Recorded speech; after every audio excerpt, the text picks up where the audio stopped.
Culto familiar, hermanos, servicio familiar para la familia. Estamos estudiando la primera carta de Timoteo, capítulo 3. Vaya abriendo su Biblia ahí, manténgase ahí.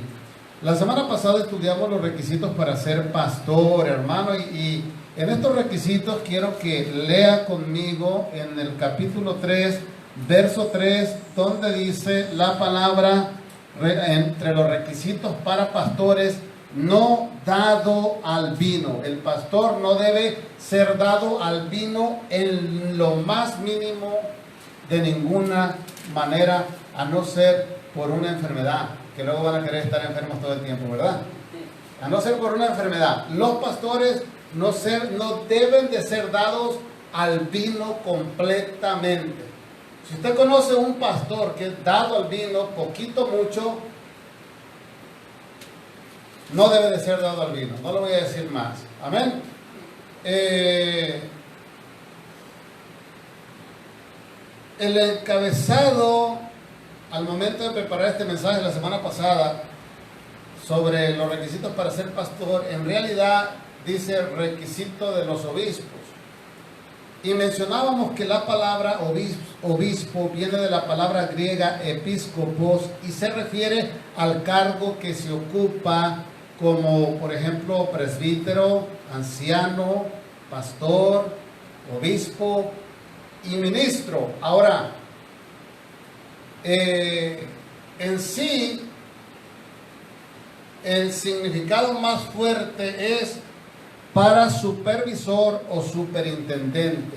Eso es lo que representa, lo que significa la palabra obispo. Amén. Ahora el tema para esta tarde, hermanos, para esta noche es requisitos para ser diáconos. ¿Qué le parece, hermana Julieta? Requisitos para ser diáconos. Me han estado preguntando, hermanos, que no han escuchado todavía el mensaje, cuáles son los requisitos para ser pastor. Y bueno, ya está el mensaje de la semana pasada ahí están los requisitos para ser pastor. En esta semana, este día, esta tarde, vamos a estar dando precisamente los requisitos para ser diáconos, donde el encabezado dice requisitos de los diáconos. O sea, habla en el presente para los que ya están ejerciendo, pero lo vamos a tomar también como ejemplo para los que todavía no lo son. Amén. Así es que vamos a 1 Timoteo capítulo 3 verso 8 y vamos a leer esta palabra en el nombre del Padre, del Hijo y del Espíritu Santo. Dice la palabra así: los diáconos asimismo deben ser honestos, sin doblez. Y luego, ¿cómo dice después? No dados a mucho vino. Vamos a ver esta parte que es muy importante, Porque, espérame un poquito. No codiciosos de ganancias deshonestas. Y sabe, hermano, nos vamos a llevar aquí casi todo el tema porque realmente vale la pena tomarlo. Muchos incrédulos debatistas debaten este versículo sin necesidad para justificar su condición nefasta. Le puse yo así nefasta, se me viene esa palabra porque esa palabra significa desgracia. Podríamos decir para justificar su condición en desgracia, sabiendo que la borrachera conduce a la desgracia. Un borracho no es nada más y nada menos que una carga para la familia, principalmente, hermano, para la esposa, para los hijos, y aún es una contaminación para la sociedad, aunque se oye feo, aunque se oye duro. Eso es la verdad y yo tengo que decir la verdad, aunque de repente ofenda y duela. Ahora, estos son los incrédulos, pero estamos hablando de los incrédulos. Aquí Pablo le está hablando a Timoteo. Timoteo era pastor en la iglesia de Éfeso y es una carta que Pablo le envía a Timoteo. Ahora, hablando de la sociedad que contamina, van y dicho, de aquellas personas que contaminan a la sociedad, tienen esperanza. Eso es lo bueno, eso es lo que me agrada decir a favor de ellos, que tienen esperanza, porque Pablo dijo que Jesús vino por lo más vil y menospreciado y por lo necio del mundo. Primera de Corintios capítulo 1 verso 28, y en el capítulo 6 de Primera de Corintios verso 11 dice: y esto erais algunos de vosotros. O sea que nosotros estábamos ahí.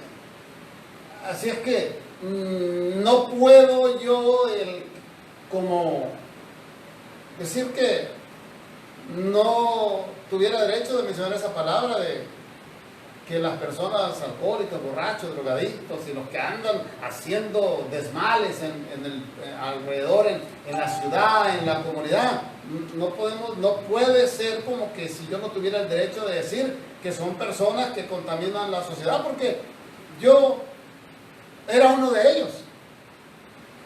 Antes de tener a Cristo, yo no era una buena persona. Me jactaba de serlo, pero no lo era.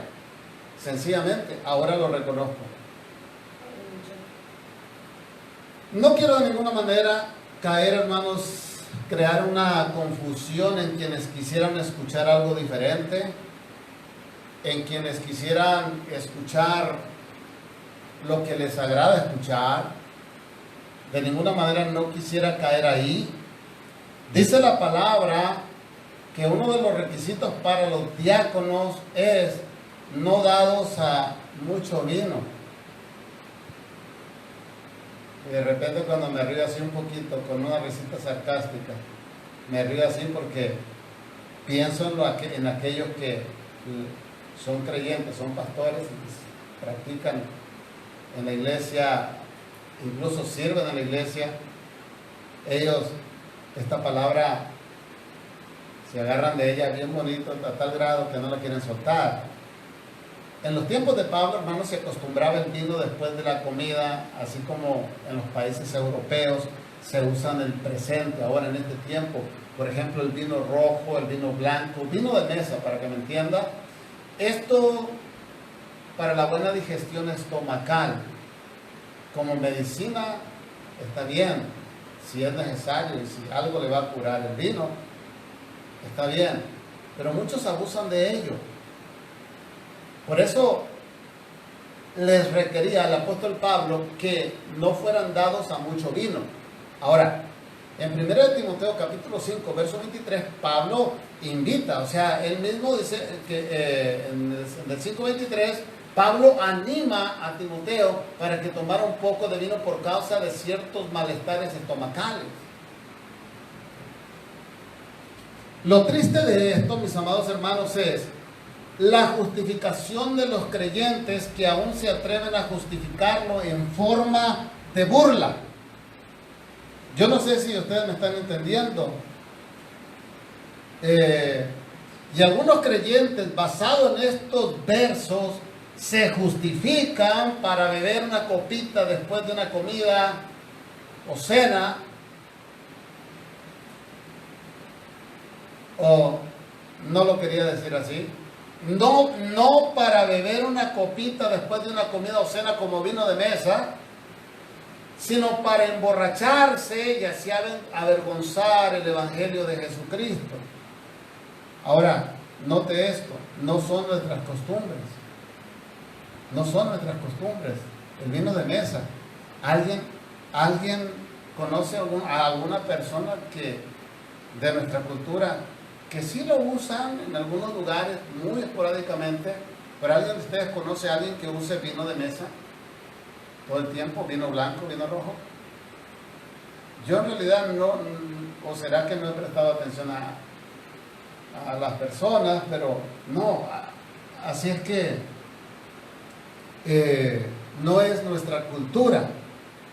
No quisiera decirlo, pero para otros países, hermanos, nuestra cultura es señalada como personas entregadas a la borrachera. Yo no sé si usted sabe eso. Para otras culturas, para otros países, nosotros así estamos señalados como personas que somos entregados a la borrachera, al vicio. La música típica y tradicional induce a eso, a la borrachera. Como la música de mariachi, ¿a qué tipo de bebida induce? Al tequila. El mariachi, tequila. Puro Guadalajara, ¿verdad? No sé cómo se llaman los tequilas, nomás los conozco por tequilas. Conozco algunos, el Sausa, no sé, no voy a mencionar los nombres porque les voy a dar promoción. Pero, hermanos, la música de mariachi, por ejemplo, induce a la borrachera. Con un tipo de bebida o con otra que trae alcohol, induce a la borrachera. La música de banda, corridos a esos que se les llaman, no sé si está bien decir la palabra, pero corridos perrones, que está correcta la palabra. Está correcta. Está correcta. No voy a explicar por qué. Pero ¿qué es espiritual? ¿Me entendió?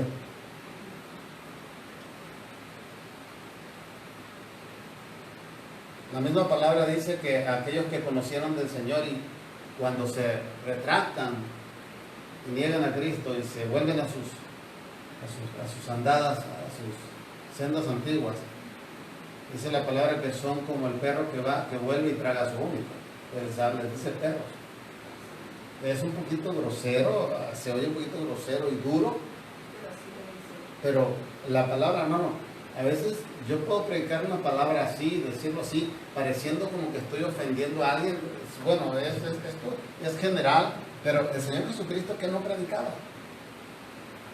Él les llamaba de muchas maneras, podríamos decir, pero Él era el Señor Jesús. Ahora nosotros somos sus modelos y sus representantes. No venimos a predicar una palabra suavecita, que a la gente le guste, que, como les dije al principio, que apapache, que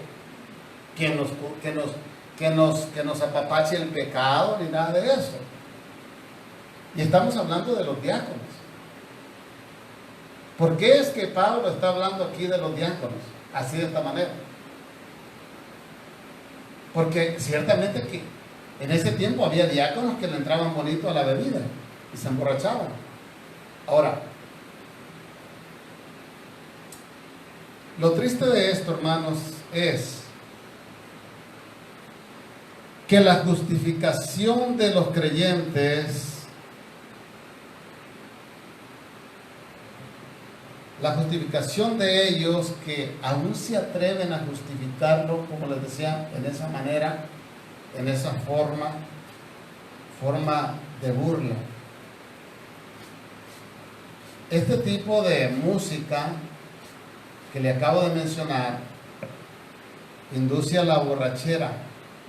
Y no solamente a la borrachera, sino que se extiende a inducir a las personas al narcotráfico,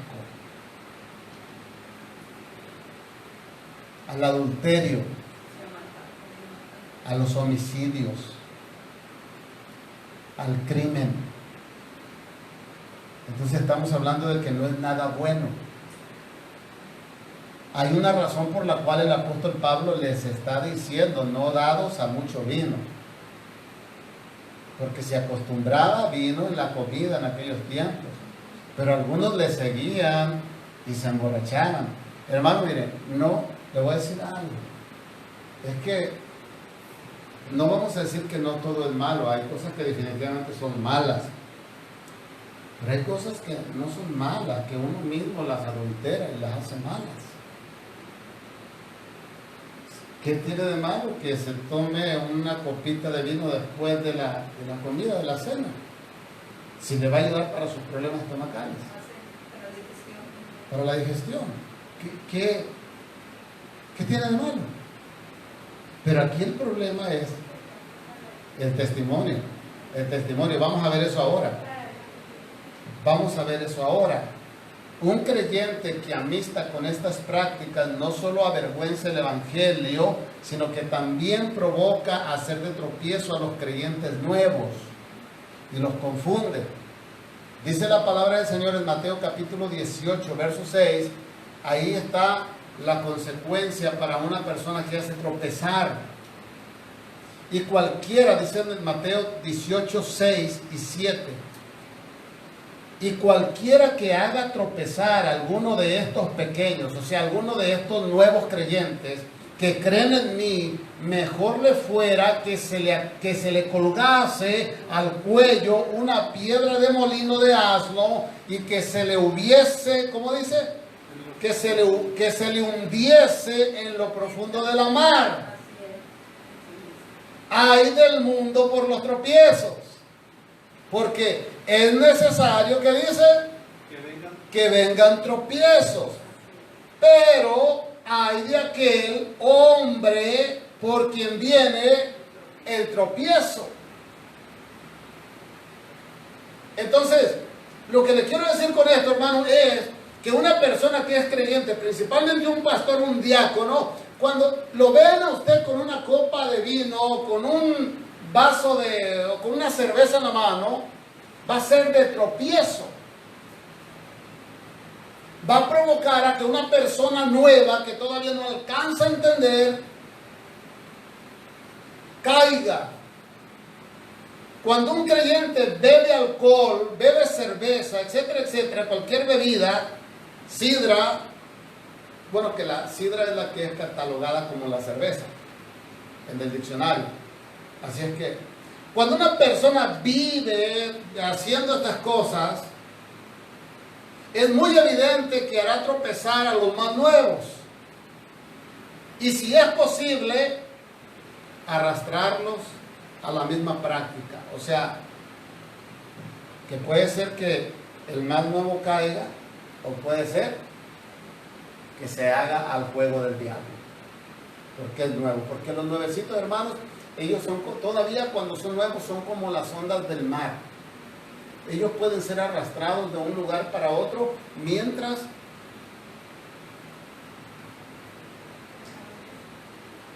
así es. Ahora dice la palabra, ay del mundo por los tropiezos,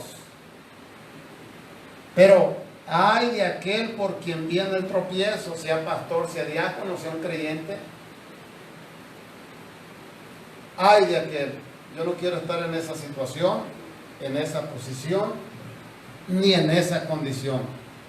Mejor es ser temeroso de Dios, hermano, y apartarse del mal, que significa apartarse de las malas amistades que te inducen a eso, apartarte de las malas influencias. No es bueno que una persona que se convirtió a Cristo y que fue alcanzado, que lleva muchos años en la iglesia, no es muy bueno que se acerque a las personas que tienen el mismo vicio del cual la persona salió, porque es muy probable que vaya a volver a caer. Es muy probable, porque aquel olorcito que se le quedó ahí, nunca hasta su muerte se lo va a llevar. Pudo salir, gracias a Dios, pero no es bueno. A no ser de que sea una persona muy espiritual y que ya definitivamente esté bien seguro que nada lo mueve. Pero aún así dice la palabra que el que se cree que está bien, se cuide de no caer. Ahora, note esto, estamos hablando de los requisitos para ser diáconos. Y aquí dije que nos íbamos a llevar un buen tiempecito. ¿Y qué dice la palabra? No dados a mucho vino. Ahora, quiero que preste atención. Salmo capítulo 75, verso 8, y mire lo que dice, vea lo que dice. Cuando esté ahí me dice amén. Invito a aquellos que nos están viendo por medio de la página de Facebook, que usted también, mi amado hermano, ahí busquen su Biblia y lea junto con nosotros. Salmo capítulo 75, verso 8 dice que el vino fermentado lo beberán los impíos de la tierra.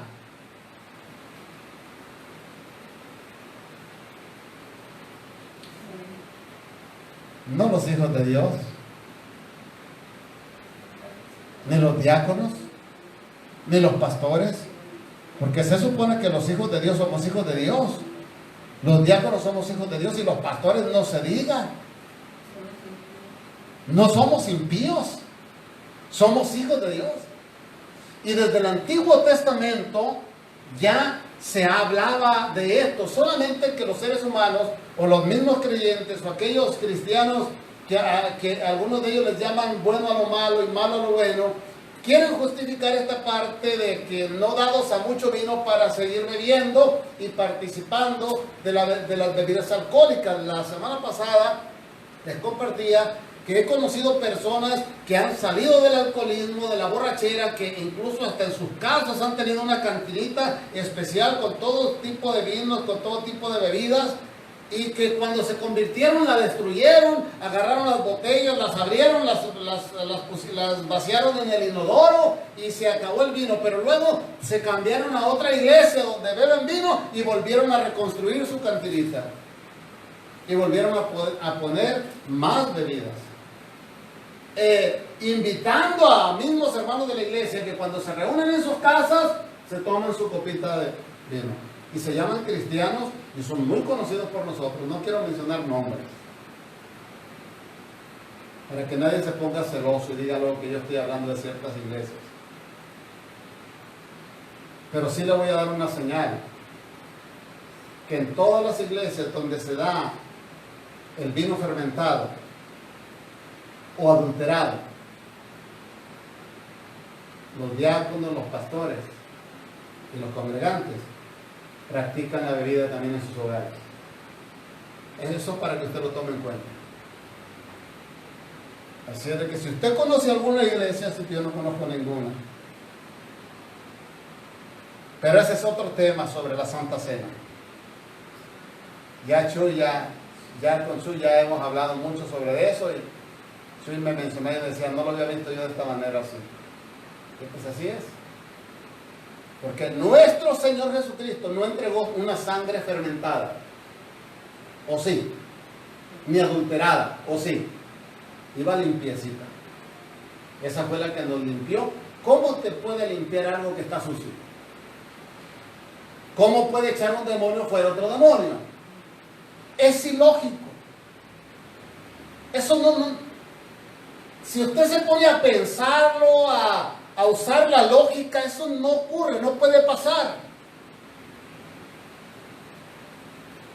Es como si usted quiere hacer que un motor de un carro encienda con los engranes engranes fabricados al mismo lado, y no va a funcionar así. Tienen que ser engranes encontrados para que hagan funcionar bien a ese motor. Así es que lo que yo le estoy diciendo, mi amado hermano, tiene mucha lógica. Dice que el vino fermentado lo beberán los impíos de la tierra. Ahora, Proverbios capítulo 20, verso 1, dice, el vino es escarnecedor, la sidra alborotadora, y cualquiera que por ellas o por ellos yerra, ¿qué dice? No es sabio. El antónimo de sabio es ignorante. ¿Será que la iglesia quiere diáconos ignorantes? La escuché un no por allá, no sé dónde, a lo mejor uno de los de la página de Facebook. Escuché un no. A lo mejor mi esposa, no sé quién, pero escuchó no por ahí. ¿Será que Dios quiere eso? El vino, como escarnecedor, provoca a la burla, provoca a ofender, provoca a depender de malas intenciones para tratar asuntos. Una persona que comienza a beber, su carácter comienza a cambiar. Sus pensamientos cambian. Y de repente cuando menos piensa ya está enamorando a la hermanita. ¿No ha visto usted personas que han llegado aquí a visitar la iglesia con unas cuantas cervecitas y que se andan queriendo arrimar a las hermanitas y darles un beso y saludarlas y abrazarlas? Así borrachos como andan. Porque eso es lo que hace la borrachera. Dice que es escarnecedor, la sidra alborotadora. Y lo que hace es eso, que dependen de las malas intenciones. Por eso cuando también se van a tratar asuntos donde se tienen que firmar documentos, al notario se le exige como ley, legalmente la persona no tiene que tener ninguna cerveza, ningún tipo de alcohol en su organismo, tiene que firmar en su sano juicio. 5 sentidos. Ahora, dice que la sidra como alborotadora provoca a promover disturbios. ¿Usted no ha visto esas personas que se la pasan tomando cerveza y peleando? Enfadosos, provocan disturbios. Yo me recuerdo cuando estaba pequeño allá en mi pueblo, como había unos jóvenes ya, y puedo decir, voy a poner de ejemplo a nuestro hermano Luis Olivas y a Chu, de la edad aparentemente como de ustedes, jóvenes así, pero que andaban en el mundo, les gustaba mucho la tomadera, porque déjenme decirles que si estos muchachos no estuvieran aquí en la iglesia, ya saben qué anduvieran haciendo por aquí. Porque en estos tiempos, créanme que es el tiempo de que los jóvenes dicen, vamos a sacarle el jugo a la juventud. Y aquellos jóvenes eran fuertes, como estos jóvenes que están aquí. Y tomaban cerveza los domingos y andaban ahí. ¿Y saben qué hacían? Andaban provocando disturbios por donde quiera. Queremos diáconos así en la iglesia, provocadores de disturbios. ¿Y saben qué hacían con la botella de la sidra? Digo, sidra, no, la cerveza. Cuando estaban peleando, ¡zas!, la golpeaban en el piso, la quebraban y la usaban como arma para pelear. Y el montón de gente ahí alrededor, muchas personas ahí haciéndole rueda. Otros por ahí corriendo, no, fulano, no, suéltalo, dámelo, eso, no lo uses. Disturbios, diga conmigo, disturbios. Aleluya. Aleluya, dice nuestro hermano Agustín Cárcova. Bendiciones, hermano Pastor Luis García. Saludos, hermano Cárcova. Gusto de verlo por ahí, hermano. La sidra como alborotadora provoca ¿qué? Promueve disturbios. Pone enemistad. Divide. Los creyentes bebedores son los que dividen la iglesia.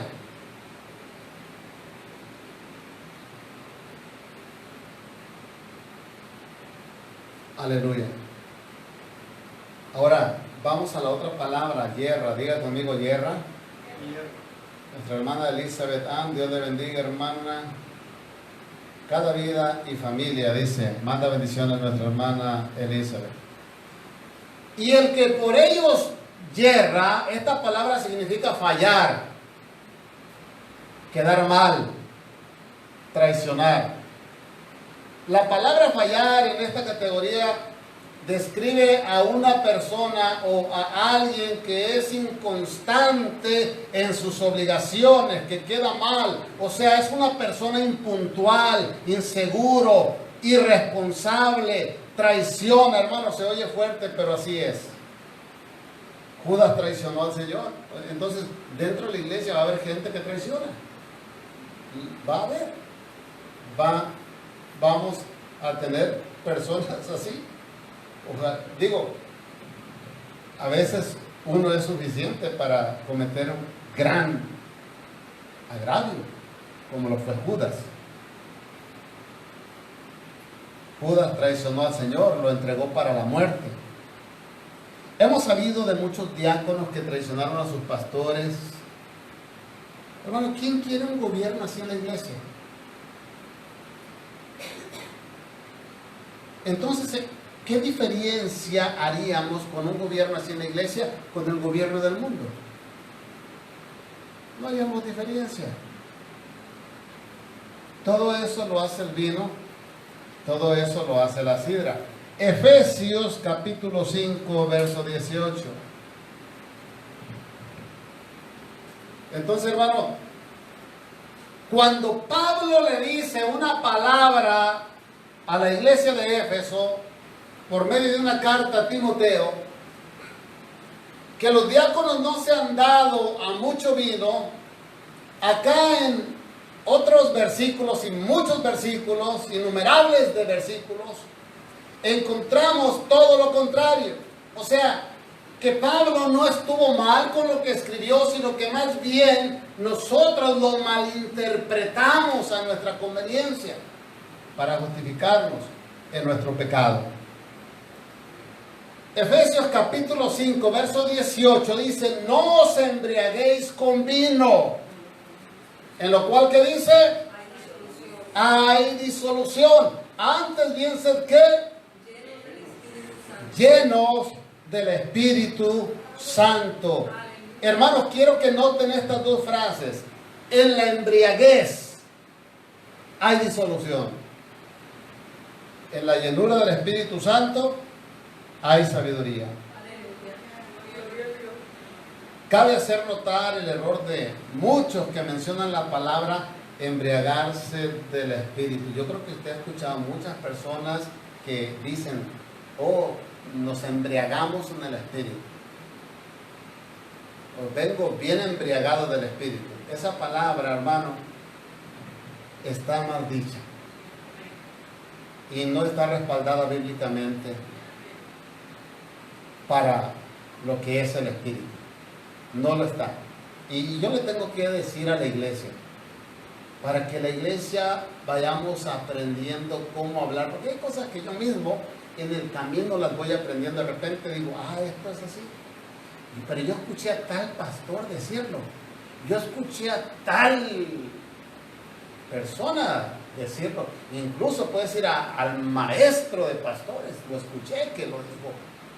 Embriagarse del Espíritu es una palabra mal dicha y no está respaldada bíblicamente, porque la embriaguez se relaciona con la disolución, mientras que la llenura del Espíritu Santo se relaciona con la paz, con la guianza, porque ¿qué dice la palabra del Señor? Que el Espíritu Santo nos guiará ¿a dónde?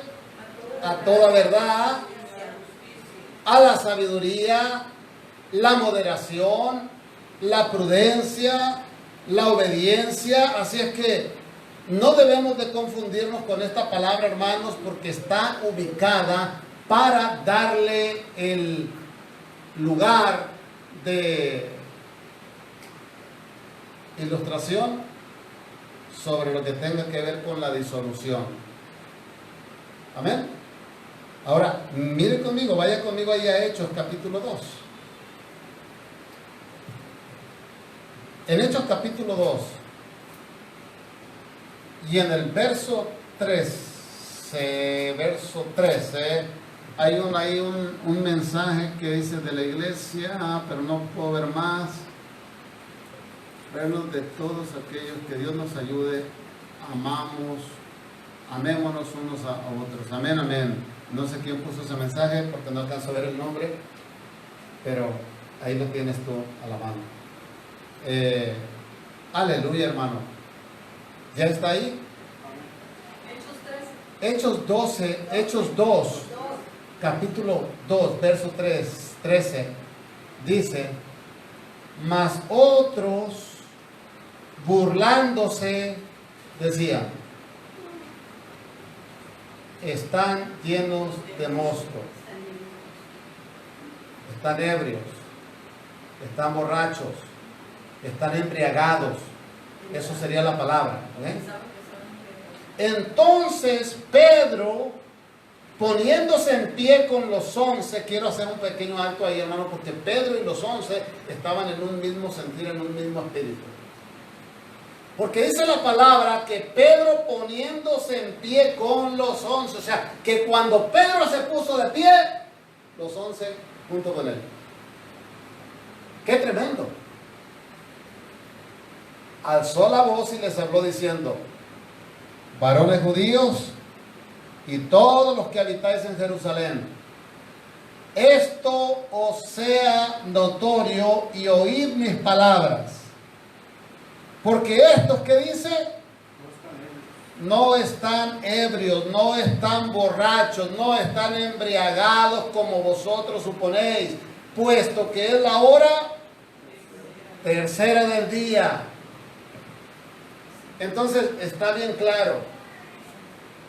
Pedro les está aclarando que no están borrachos, que no están embriagados, porque esa es la palabra, sino que más bien dice llenos del Espíritu Santo, llenos, esa es la palabra, la llenura del Espíritu Santo, pero no esa palabra de embriagarse. Entonces, cuando una persona dice, es que nos embriagamos en el Espíritu, no cabe, para el Espíritu no cabe, porque el Espíritu no se embriaga. El Espíritu no embriaga, llena, nada más. Es una forma como de explicarlo para algunas personas, para que la gente entienda, como el embriagarse, pero en realidad no es la palabra correcta. Bueno, hermanos, volvemos a la palabra aquí traducida diáconos. Diga conmigo diáconos. Tenemos ahí una persona que nos está viendo, posiblemente de la India, Samuel, algo así. Que Dios te bendiga, si nos entiendes, varón. La palabra aquí traducida diáconos es la misma que se traduce como ministro en relación con el servicio principal de la iglesia. Esa palabra y sus derivados se usan en los siguientes pasajes. Por ejemplo, Pablo y Apolo fueron llamados diáconos. El Señor Jesús fue considerado un siervo, un ministro en Mateo capítulo 20, verso 28. Este nombre es usado en términos generales, no solo para los encargados de alguna iglesia, sino que también para una secta o para el gobierno, más en aquellos tiempos. En Romanos capítulo 13, verso 4, los funcionarios del gobierno son presentados como personas al servicio de Dios como ministros. Eso es Romanos 13, 4. Ahora, en 2 de Corintios 11, 15, la palabra se aplica también a los ministros de Satanás. Así que diácono o ministro es un término general para un servidor o para un trabajador de algún amo. Ahora, el relato de los Hechos en el capítulo 6 proveyó la ocasión para el principio del cargo de diácono en la iglesia primitiva. Sin embargo, la palabra griega para diácono ni siquiera se utiliza en este pasaje bíblico. Pero confiamos, hermanos, que tenemos la suficiente base bíblica para decir que aquellos hombres que fueron nombrados diáconos de la iglesia lo fueron de una manera genuina y dirigidos por el Espíritu Santo. El diácono debe ser una persona espiritual. Y de repente me quedo y hago una pequeña pausa o paréntesis aquí, porque suelen producirse problemas cuando se nombra a un diácono en base a sus cualidades físicas naturales antes que por sus cualidades espirituales. A veces pensamos que porque una persona que tiene éxito en sus negocios o en su profesión será un buen diácono, y no es así. Por eso a veces yo menciono que de qué le sirve a una persona tener todo el conocimiento si no tiene el Espíritu. No le sirve de nada. Hay personas que tienen conocimiento, hay personas que tienen dones de Dios, pero no los usan. Es lo mismo que podemos ver aquí también. Aquí hay personas que se eligen en las iglesias por simpatía, porque tienen un acercamiento al pastor, a la familia, porque tienen una amistad, y no debe de ser así. ¿Por qué? Porque no se trata de eso. Aquí no se trata de amistades natural, de amistad de familia natural, sino de la familia de Cristo. Y no debe de ser así. ¿Sabe, hermano? En una ocasión alguien me propuso el tomar la organización de la iglesia, la administración de la iglesia, a la manera como lo hace el gobierno. Y no está mal. La cosa es que las personas que tenían el conocimiento no eran personas que tenían el Espíritu. Entonces déjame decir, hermano, no queremos diáconos aquí en la iglesia así, de esa manera. Ni en ninguna iglesia debería de haber diáconos solamente por simpatía o porque tienen conocimiento. ¿Alguien conoce un buen músico del mundo? ¿De qué nos serviría un buen músico del mundo aquí en el altar? Es lo mismo. ¿Alguien conoce una persona que conoce la Biblia derecho y al revés, pero que no es cristiana? Yo conozco personas. ¿De qué nos serviría una persona con todo ese conocimiento aquí en el altar, hermano Julieta? De nada. Se conoce la palabra, pero no conoce a Dios. Necesitamos personas que conozcan a Dios antes que conocer la palabra. Sabe que hay personas que tienen muy poco conocimiento de la palabra, pero conocen a Dios, y poco a poco el mismo Espíritu los va preparando hasta que lleguemos a la estatura perfecta de Dios. Lamentablemente no es así, porque el hombre natural, que dice la palabra, que ha de percibir las cosas como naturalmente, en oscuridad, mientras que el espiritual percibe las cosas espiritualmente, en la luz. ¿Por qué? Porque una persona natural, esa palabra conlleva a una persona a dejarse ver como que está en oscuridad. La gente natural anda en oscuridad, mientras que el espiritual anda en la luz. En las iglesias, hermanos, suelen surgir asuntos de disciplina. Tengo que ver el reloj acá porque ese de arriba ya no tiene pila. Suelen haber asuntos de disciplina en las iglesias. El hombre natural usa una disciplina ruda, tosca, sin misericordia, no es tolerable en lo absoluto. Podríamos decir que es una persona legalista, quiere usar las normas y estrategias del mundo para disciplinar. Ahora, quiero aclarar, como dije hace un momento, que la mayoría de las leyes terrenales son buenas. El problema es que es la manera en la que se aplica. Sabe que muchos conocen las leyes y las violan.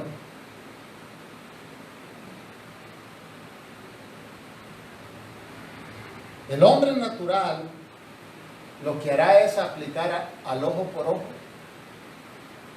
Y como dice la palabra, diente por diente, ¿verdad? El hombre natural corrompe las leyes.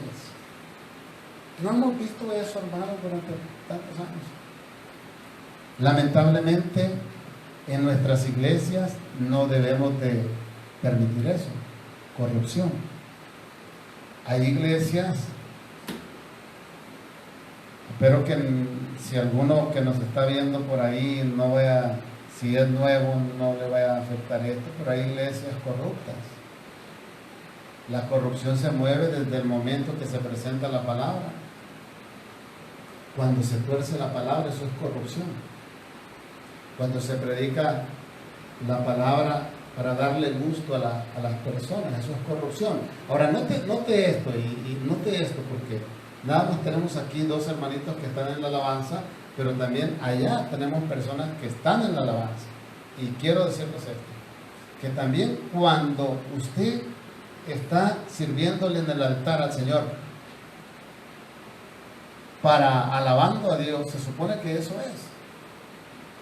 O sea, lo que le quiero decir es que no viene usted a agradar a los hermanos de la iglesia, que los hermanos de la iglesia digan, mira qué bonito cantan los hermanos, mira qué bonito tocan los hermanos.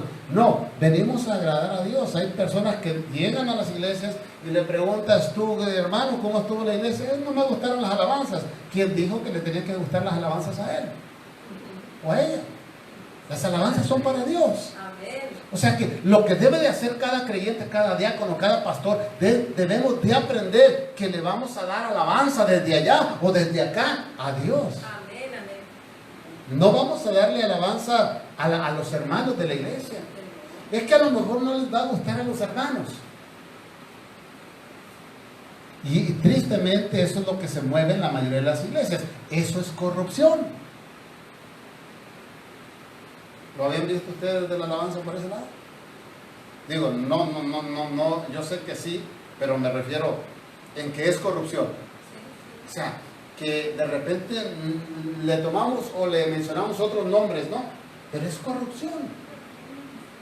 No se trata de quedar bien con nadie, con ninguna persona. Mira, hermano, es que si nosotros hacemos las cosas como para Dios, van a funcionar también para la congregación. Va a fluir el Espíritu Santo. Porque es el Espíritu Santo. Y eso es lo que debe de aprender primeramente el pastor en la iglesia. Que no venimos a agradar. Por eso yo, déjame decirle, mire, de repente a veces uno puede decir palabras que golpean.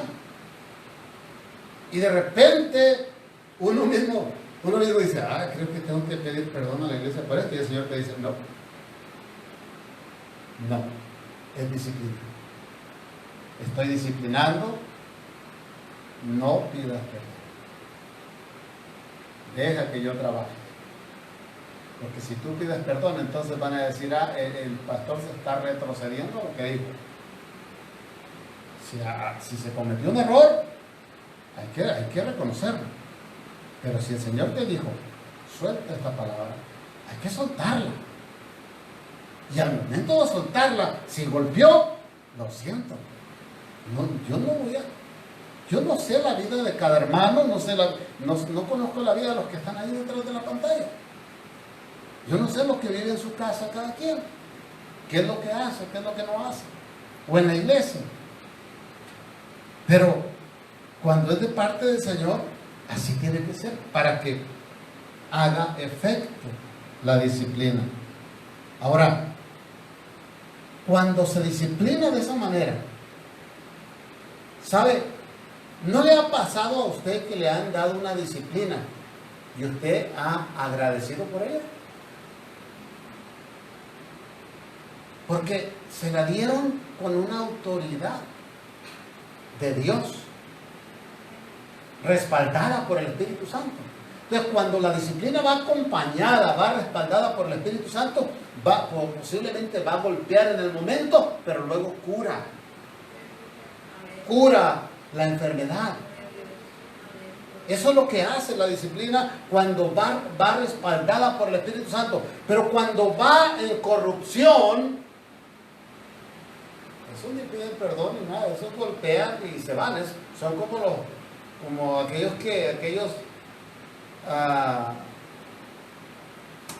¿cuál es el antónimo de los valientes?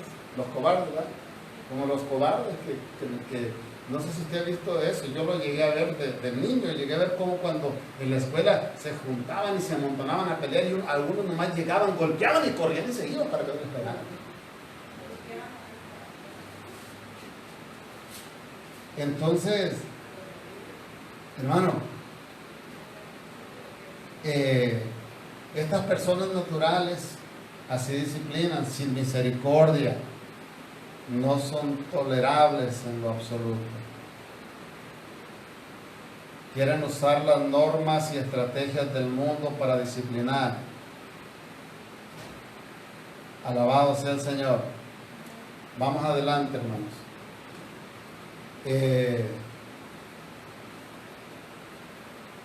Desde los pastores hasta los diáconos debemos de usar el lema en el ministerio, aquel lema del consejo y el secreto revelado por nuestro Señor Jesucristo de Mateo 7:12. ¿Sabe usted lo que dice Mateo 7:12? Seguro que sí lo sabe, porque es un versículo no muy parecido, pero tan famoso y tan conocido como Juan 3:16. Mateo 7:12 es la regla de oro. Carlos Solano, Dios le bendiga, hermano, gusto de verlo por ahí. Dice la palabra del Señor, hermano. Dice, así que todas las cosas que queráis que los hombres hagan con vosotros, así también haced vosotros con ellos. ¿Por qué? Porque esto es la ley y los profetas. Así debemos de disciplinar. Cuando uno disciplina, debe de disciplinar viéndose en la persona que está disciplinando. Así debemos de disciplinar. No podemos llegar, hermanos, nada más golpear sin misericordia y correr. No debemos de ser así. Debemos de disciplinar viéndonos en la otra persona cuando sea necesario. Y no solo para los ministros, sino que lo usará también cada creyente para su vida personal. Si usted usa este versículo en su vida personal, hermano, en el matrimonio, con los hijos, con los compañeros de trabajo, con los vecinos, mire, viviríamos en un paraíso, ¿sabe? Su casa sería un paraíso si usted vive de esta manera. Si usted vive viéndose, por ejemplo, el esposo que se ve en la esposa que se ve en el esposo, el padre que se ve en el hijo que se ve en el padre. Oiga, ¿por qué? Porque cada quien va a sentir cuando vaya a dar una disciplina, va a dar la disciplina viéndose en la otra persona. Eso es lo que el mismo Señor, con sus palabras, está mencionando, que así lo hagamos de esta manera. Así debemos de disciplinar cuando sea necesario.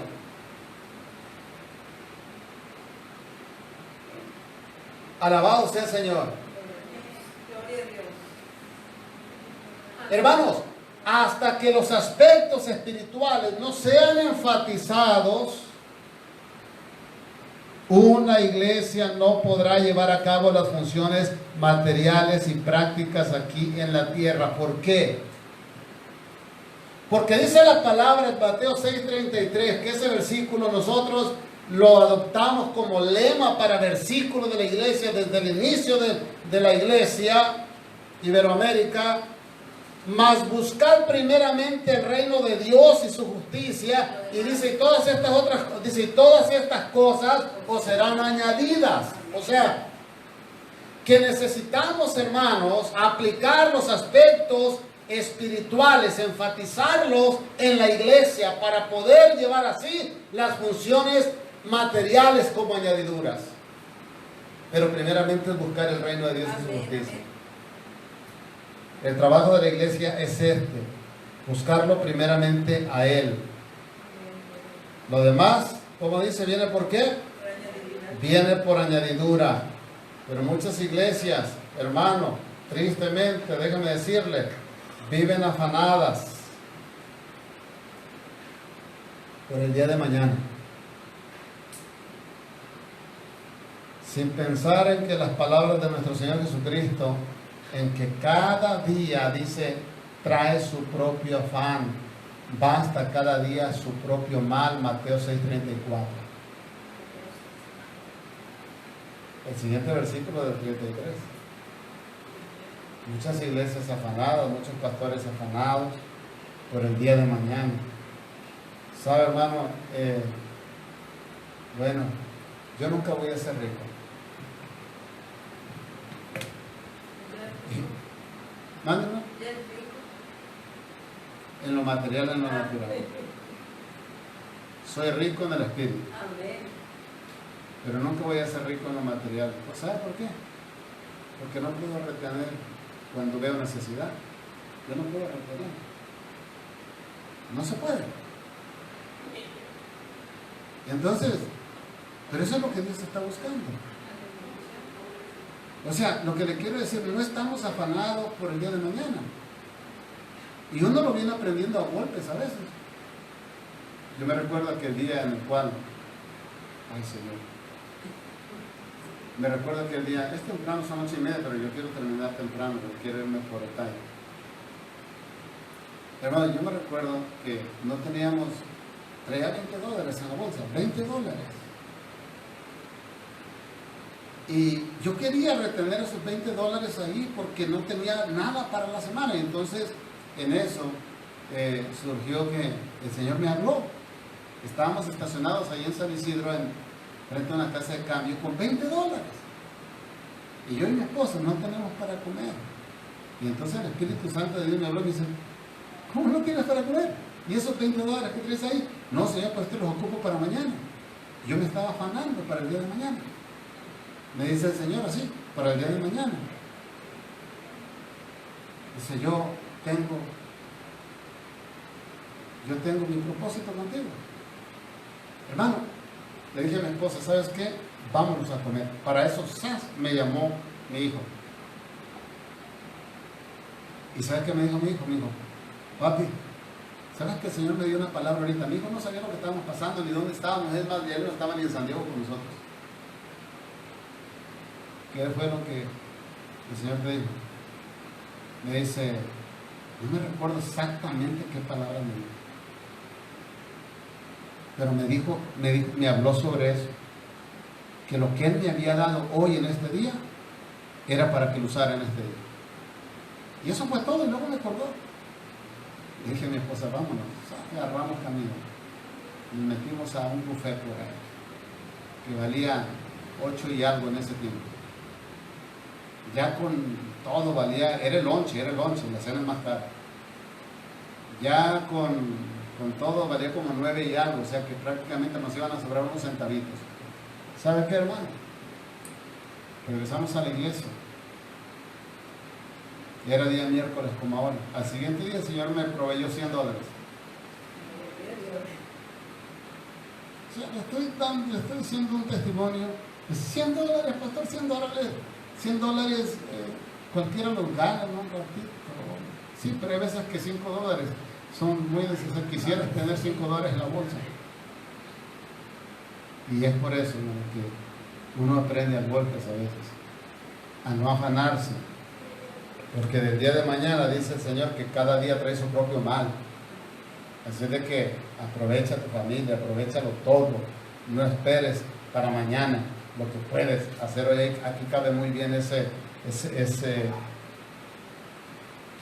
refrán, ¿verdad? Posiblemente estas palabras suenen duras en este tiempo, pero muchos ministros que han vivido afanados, o congregantes, creyentes, han caído en estos tiempos difíciles. ¿Sabe, hermano? En estos tiempos algunos se han suicidado. Y en otros tiempos algunos cayeron en adulterio, hurtaron, buscaron su propio afán, se olvidaron de buscar primeramente el reino de Dios y su justicia. Nadie nos puede venir a decir que cuando uno está buscando primeramente el reino de Dios y su justicia, hermano, lo demás no vendrá por añadidura. Nadie nos podrá decir eso.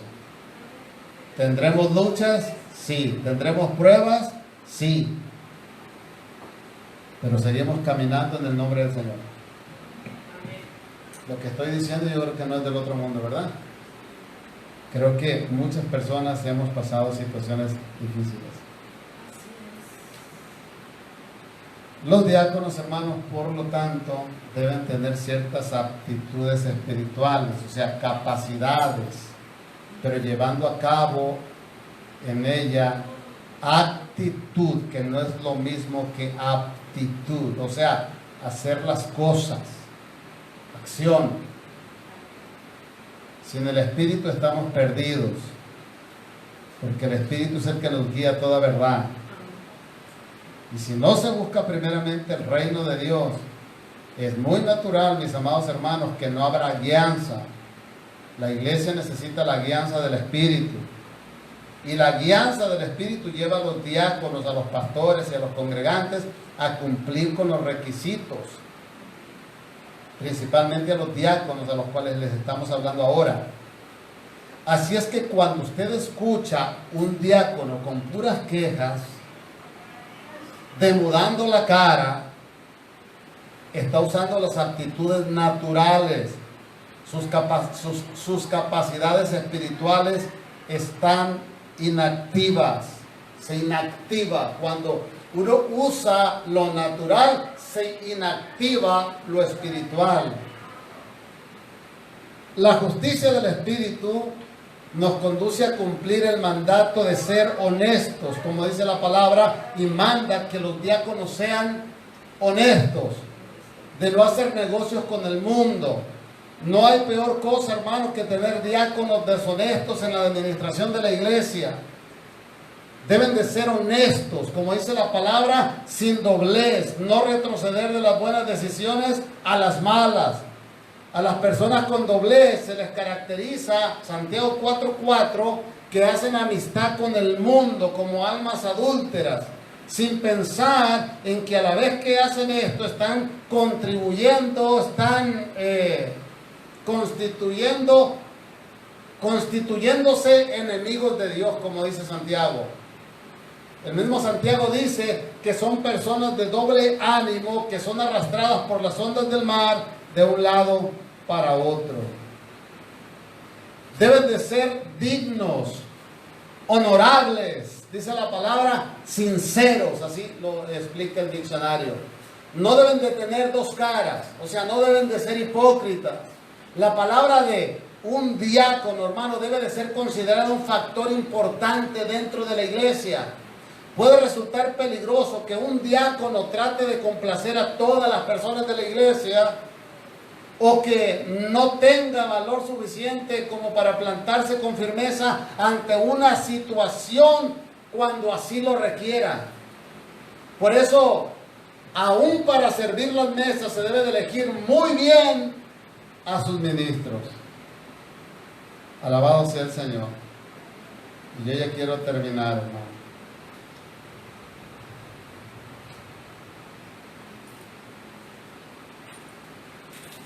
¿Sabe? Lo voy a terminar. Déjeme marcar aquí donde voy a terminar. Y le vamos a continuar la próxima semana con el mismo tema. Amén. Aunque hay otro tema despuesito, pero vamos a terminar este y vamos a terminar el otro tema, por el cual, hermanos, ese tema va con los mismos diáconos. Aleluya. Déjenme hago aquí una, porque luego se me olvida dónde me quedé.